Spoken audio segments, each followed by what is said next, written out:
The upcoming signing of the Philippine-U.S. Defense Pact gets the nod of the U.S. Pinoys on good governance, headed by Phil-Am multimillionaire and political activist Loida Nicolas Lewis.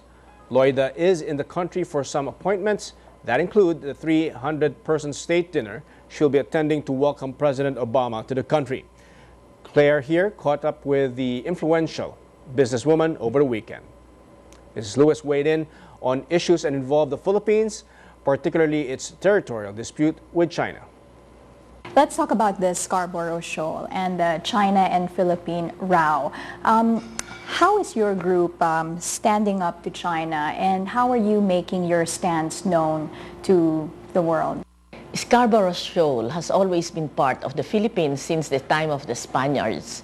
In fact, it is called the Masinloc, okay? And which was during the Spanish time. The Philippine fishermen have always been going there, and in fact, it is part of Palawan, and we have a mayor there. And so suddenly last year, after China has taken over the Mischief Reef, which is also belonging to the Philippines, it's within our 200 nautical miles. The Philippines initially said, all right, if you're going there so that you could put up a little, lean-to for your fishermen, it's okay. And instead, they built a garrison, 4-story. So now it's theirs. So now they're moving last year into Scarborough Shoal.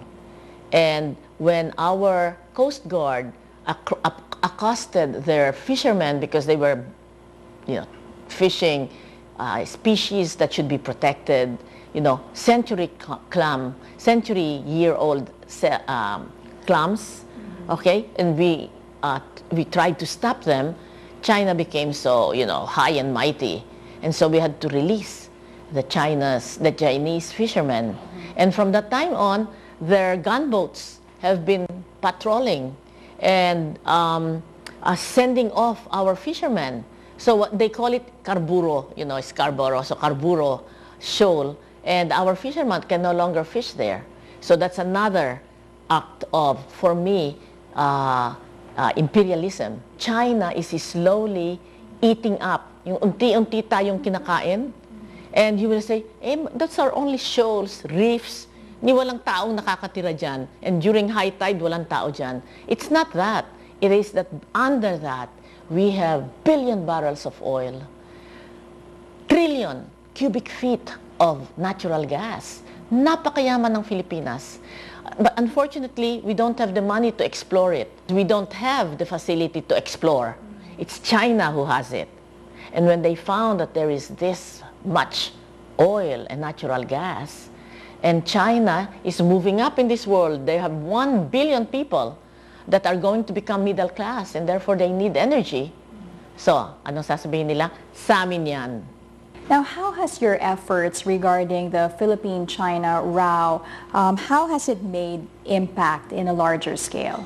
By demonstrating, by sending out our statements, I think the U.S. Pinoys for Good Governance has made an impact in the sense that it is internationalizing, together with the Philippine government, but we are internationalizing this issue so that China will be looked at as a rogue state. They are not good citizens of the United Nations. Now, China News Agency called you at one point the new enemy of China. Now, why is that? The U.S. Pinoys for Good Governance declared, if they are going to do this to us, let's boycott China goods.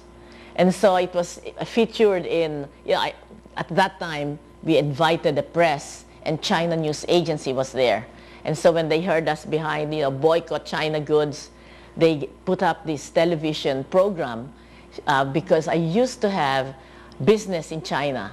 And so they showed the Beatrice stores, they showed the story of my husband, my picture, and they called me enemy number 1 of China because of our boycott China goods. Just the impact that in your subconscious, if you are seeing made in China, made in Indonesia, at least I buy made in Indonesia, even if it's a few cents or dollars more expensive.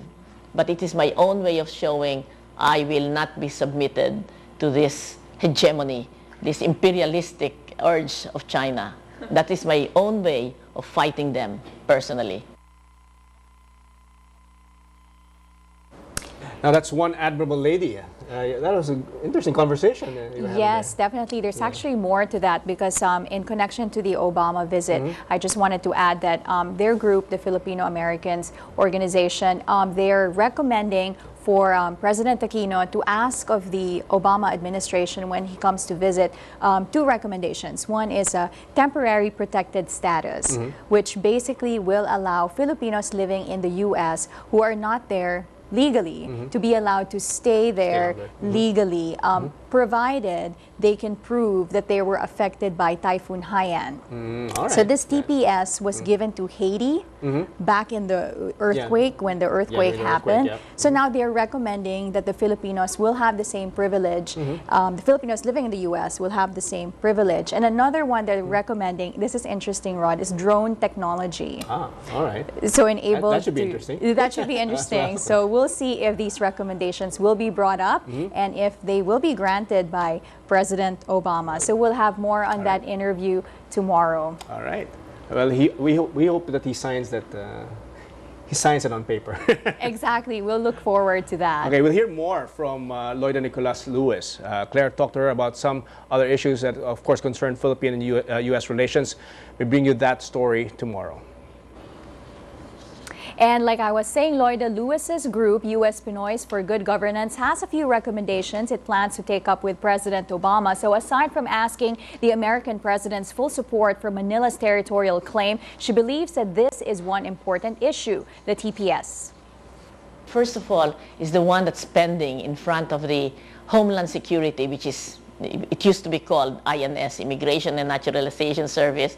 But because of September 11, 2001, we created Department of Homeland Security. And there has been a clamor in the United States, not only from Filipino Americans, but from the American Immigration Lawyers League Association, from the Latino organizations, African Americans, that due to the huge monster typhoon that is called Yolanda here and Haiyan there, the United States immigration should not deport all of our Filipino citizens who are TNT, tago ng tago, or illegal aliens of the Philippines back to the Philippines. Why?